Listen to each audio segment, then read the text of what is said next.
आज हम बात करेंगे राजा राम मोहन राय जी के बारे में। दोस्तों, राजा राम मोहन राय जिन्हें आधुनिक भारत का प्रथम नेता मानना एकदम उचित होगा, अपने देश और जनता के प्रति गहरे प्रेम से प्रेरित होकर आजीवन उसके सामाजिक, राजनीतिक, धार्मिक, बौद्धिक नवोत्थान के लिए राजा राम मोहन राय ने कठिन परिश्रम किया। सामाजिक भारतीय समाज की जड़ता और भ्रष्टाचार से उन्हें काफ़ी कष्ट हुआ। उस समय भारतीय समाज में जाति और परंपरा का बोलबाला था। लोक धर्म अंधविश्वास से भरा हुआ था। इसका फायदा अज्ञानी लोग और भ्रष्ट पुरोहित उठाते थे। उच्च वर्ग के लोग स्वार्थी थे और उन लोगों ने अपने क्षुद्र स्वार्थों के लिए सामाजिक हितों की बलि दी। राजा राम मोहन राय के मन में प्राच्य दार्शनिक विचारधाराओं के प्रति गहन प्रेम और आदर था, लेकिन वे यह भी सोचते थे केवल पश्चिमी संस्कृति से ही भारतीय समाज का पुनरुत्थान संभव नहीं है। खासतौर पर वे चाहते थे उनके देश के लोग विवेकशील और दृष्टि और वैज्ञानिक सोच अपनाएं और नर नारियों को मानवीय प्रतिष्ठा और सामाजिक समानता के सिद्धांत को स्वीकार कर लें। वे यह भी चाहते थे कि देश में आधुनिक पूंजीवादी उद्योग आरंभ किए जाए। राजा राम मोहन राय पाश्चात्य चिंतन के मिले जुले रूप के प्रतिनिधि थे। वे विद्वान थे और संस्कृत, फारसी, अरबी, अंग्रेजी, फ्रांसीसी, ग्रीक और हिब्रू सहित 1 दर्जन से अधिक भाषाएं जानते थे। युवावस्था में उन्होंने वाराणसी में संस्कृत साहित्य और हिंदू दर्शन, पटना में कुरान व फारसी तथा अरबी साहित्य का अध्ययन किया। वे जैन धर्म और भारत के अन्य धार्मिक आंदोलनों तथा पंथों से अच्छी तरह परिचित थे। बाद में उन्होंने पाश्चात्य चिंतन संस्कृति का गहरा अध्ययन किया। मूल बाइबल का अध्ययन करने के लिए इन्होंने ग्रीक और हिब्रू भाषाएं भी सीखी थी। 1809 में फारसी में अपनी प्रसिद्ध पुस्तक गिफ्ट टू मोनोथेसिस्ट, एकेश्वरवादियों का उपहार, लिखा था। एकेश्वरवाद के पक्ष में इन्होंने एक वजनदार तर्क प्रस्तुत किया। 1814 में कलकत्ता में बस गए और उन्होंने जल्द ही युवाओं की एक समूह को लेकर आत्मीय सभा का गठन किया। इन्होंने काफ़ी सामाजिक कुरीतियों के खिलाफ इन्होंने एक जोरदार संघर्ष चलाया। विशेष रूप से मूर्ति पूजा, जाति की कट्टरता और निरर्थक धार्मिक कृतियों के प्रचलन का जोरदार विरोध किया। इन रिवाजों को बढ़ावा देने के लिए उन्होंने पुरोहितों की निंदा की। प्रमुख प्राचीन हिंदू धर्म ग्रंथों ने एकेश्वरवाद की शिक्षा दी है। अपने दावों को प्रमाणित करने के लिए उन्होंने वेदों और 5 प्रमुख उपनिषदों के बंगला अनुवाद प्रकाशित किए। उन्होंने एकेश्वरवाद के समर्थन में कई पुस्तिकाएं लिखी। उन्होंने प्राचीन विशेषज्ञों को उद्धृत किया, तथापि अंततोगत्वा उन्होंने मानवीय तर्क शक्ति का सहारा लिया। उनके विचार से किसी भी सिद्धांत प्राच्य या पश्चात की सच्चाई की अंतिम कसौटी है। उनकी धारणा थी कि वेदांत दर्शन मानवीय तर्क शक्ति पर आधारित है। किसी भी स्थिति में आदमी को तब पवित्र ग्रंथों, शास्त्रों और विरासत में मिली परंपराओं से हट जाने में नहीं हिचकिचाना चाहिए। उन्होंने कहा, मानवीय तर्क शक्ति वैसा तकाजा हो, वे परंपराएं समाज के लिए हानिकारक हो रही हो। इस बात का उल्लेख जरूरी है कि राजा राम मोहन राय ने अपने विवेकशील दृष्टिकोण का प्रयोग किया। केवल भारतीय धर्मों और परंपराओं तक ही सीमित नहीं रखा। उनके ईसाई धर्म प्रचारक मित्रों को निराशा हुई, जिन्होंने उम्मीद लगाई थी कि हिंदू धर्म की विवेकशील समीक्षा उन्हें ईसाई धर्म स्वीकार करने के लिए प्रेरित करेगी। राजा राम मोहन राय ने ईसाई धर्म, विशेषकर उसमें निहित अंध आस्था के तत्वों को भी विवेक शक्ति के अनुसार देखने पर जोर दिया। उन्होंने 1880 में प्रीसेप्ट्स ऑफ जीसस नाम की पुस्तक प्रकाशित की। न्यू टेस्टामेंट के नैतिक और दार्शनिक संदेश की प्रशंसा करते हुए उसको उसकी चमत्कारी कहानियों से अलग करने की कोशिश की। वे चाहते थे कि ईसा मसीह के उच्च नैतिक संदेश को हिंदू धर्म में समाहित कर लिया जाए। इससे कई धर्म प्रचारक उनके विरोधी भी बन गए। दूसरी ओर उन्होंने ये विचार रखे कि विवेक बुद्धि का सहारा लेकर नए भारत को सर्वोत्तम पश्चात विचारों को प्राप्त कर संजोए रखना चाहिए। अतः उन्होंने चाहा कि भारत पश्चिमी देशों में से सीखे, मगर सीखने की यह क्रिया एक बौद्धिक और सृजनात्मक प्रक्रिया हो, जिसके द्वारा भारतीय संस्कृति और चिंतन में जान डाल दी जाए। इस प्रक्रिया का अर्थ भारत पर पाश्चात्य संस्कृति को थोपना नहीं हो। इसीलिए वे हिंदू धर्म में सुधार के हिमायती और हिंदू धर्म की जगह ईसाई धर्म लाने के विरोधी थे। उन्होंने ईसाई धर्म प्रचारकों को हिंदू धर्म और दर्शन पर अज्ञानपूर्ण आलोचनाओं का जवाब दिया। साथ ही उन्होंने अन्य धर्मों के प्रति अत्यंत मित्रतापूर्ण रुख अपनाया। उनका विश्वास था कि बुनियादी तौर पर सभी धर्म एक ही संदेश देते हैं। जिंदगी भर राजा राम मोहन राय को अपने निडर धार्मिक दृष्टिकोण के लिए भारी कीमत चुकानी पड़ी। रूढ़िवादियों ने मूर्ति पूजा की आलोचना तथा ईसाई धर्म और इस्लाम की दार्शनिक दृष्टिकोण से प्रशंसा करने के कारण उनकी निंदा की। उन्होंने उनका सामाजिक तौर पर बहिष्कार किया। 1829 में ब्रह्म समाज नाम की एक नई धार्मिक संस्था की स्थापना की, जिसको बाद में ब्रह्म समाज कहा गया। इसका उद्देश्य हिंदू धर्म को स्वच्छ बनाना और एकेश्वरवाद की शिक्षा देना था।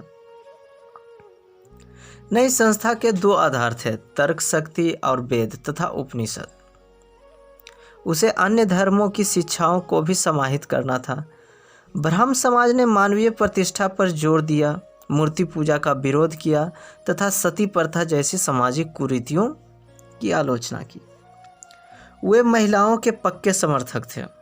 उन्होंने महिलाओं की परवस्था की निंदा की तथा इस प्रचलित विचार का विरोध किया कि महिलाएं पुरुषों से बुद्धि में या नैतिक दृष्टि से निकृष्ट हैं।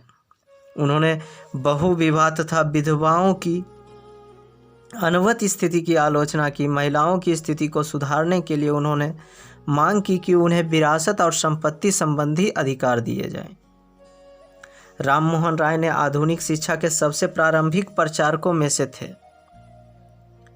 वे आधुनिक शिक्षा को देश में आधुनिक विचारों के प्रचार का प्रमुख साधन समझते थे।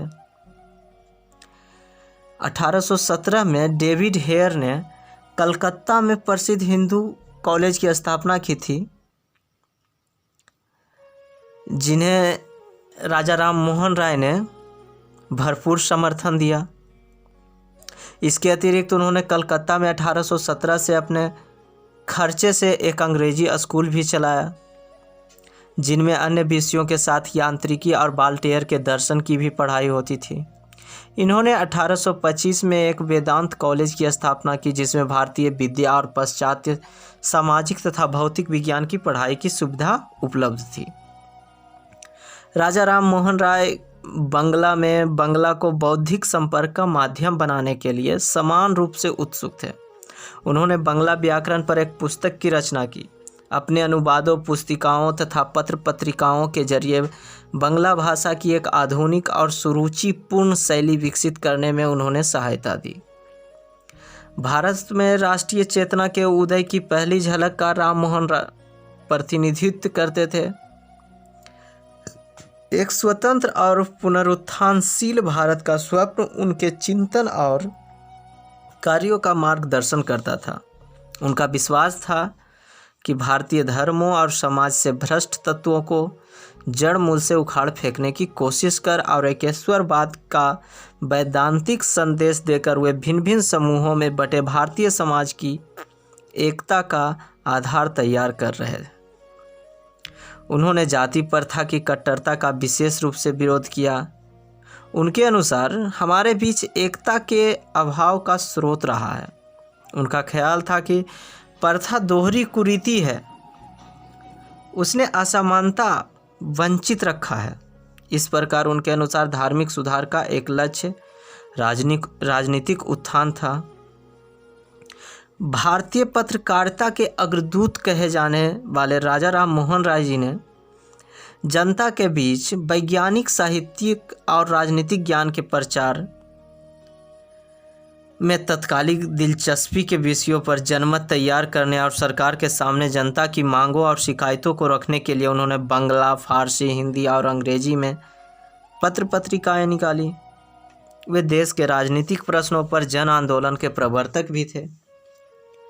बंगाल के जमींदारों की उत्पीड़क कार्रवाइयों की उन्होंने निंदा की, जिन्होंने किसानों को दयनीय स्थिति में पहुंचा दिया था। उन्होंने मांग की कि वास्तविक किसानों द्वारा दिए जाने वाले अधिकतम लगान को सदा के लिए निश्चित कर दिया जाना चाहिए, जिससे वे भी 1793 के अस्थायी बंदोबस्त से फ़ायदा उठा सकें। अंतर्राष्ट्रीय और राष्ट्रों के बीच मुक्त सहयोग में राममोहन राय जी का पक्का विश्वास था। इसीलिए कवि रविन्द्रनाथ ठाकुर ने उनके बारे में लिखा था, राममोहन अपने समय में संपूर्ण मानव समाज में एकमात्र व्यक्ति थे जिन्होंने आधुनिक युग के महत्व को पूरी तरह समझा। वे जानते थे कि मानव सभ्यता का आदर्श अलग अलग रहने में नहीं, बल्कि चिंतन और क्रिया के सभी क्षेत्रों में व्यक्तियों तथा राष्ट्रों के आपसी भाईचारे में निहित है। राममोहन राय ने अंतर्राष्ट्रीय घटनाओं में काफ़ी दिलचस्पी ली। हर जगह उन्होंने स्वतंत्रता, जनतंत्र और राष्ट्रीयता के आंदोलन का समर्थन, हर प्रकार के अन्याय, उत्पीड़न और जुल्म का विरोध किया। इसका एक एग्जाम्पल हम देख सकते हैं। 1821 में नेपल्स में क्रांति की विफलता की खबर से वे इतने दुखी हो गए कि उन्होंने सारे सामाजिक कार्यक्रमों को रद्द कर दिया। और दूसरी ओर जब स्पेनिश अमेरिका से 1823 में क्रांति की सफलता पर उन्होंने एक सार्वजनिक भोज देकर अपनी प्रसन्नता व्यक्त की। आयरलैंड के दूरस्थ जमींदारों के उत्पीड़क राज में दयनीय स्थिति की उन्होंने निंदा की। उन्होंने सार्वजनिक रूप से घोषणा की, अगर संसद रिफॉर्म बिल पास करने में असफल रही तो वे ब्रिटिश साम्राज्य छोड़कर चले जाएंगे। राजा राम मोहन राय सिंह की तरह निडर थे। किसी उचित उद्देश्य का समर्थन करने से वे कभी पीछे नहीं हटते थे। सारी जिंदगी व्यक्तिगत हानि और कठिनाई सहकर भी उन्होंने सामाजिक अन्याय और असमानता के खिलाफ संघर्ष किया। समाज सेवा करते हुए उनका बहुधा अपने परिवार, धनी जमींदार, शक्तिशाली धर्म प्रचारकों, उच्च अफसरों और विदेशी अधिकारियों से टकराव हुआ, मगर वे न तो कभी डरे और न ही कभी अपनाए हुए रास्ते से विचलित हुए।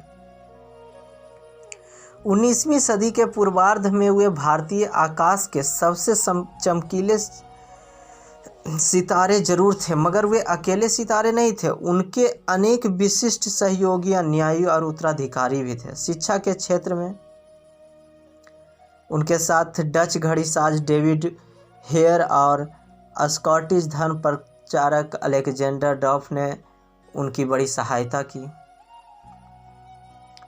तो आज इसी के साथ हम इस वीडियो का ख़त्म करते हैं और फिर हम नेक्स्ट वीडियो में बात करेंगे देवेंद्र नाथ ठाकुर और ईश्वर चंद्र विद्यासागर जी के बारे में।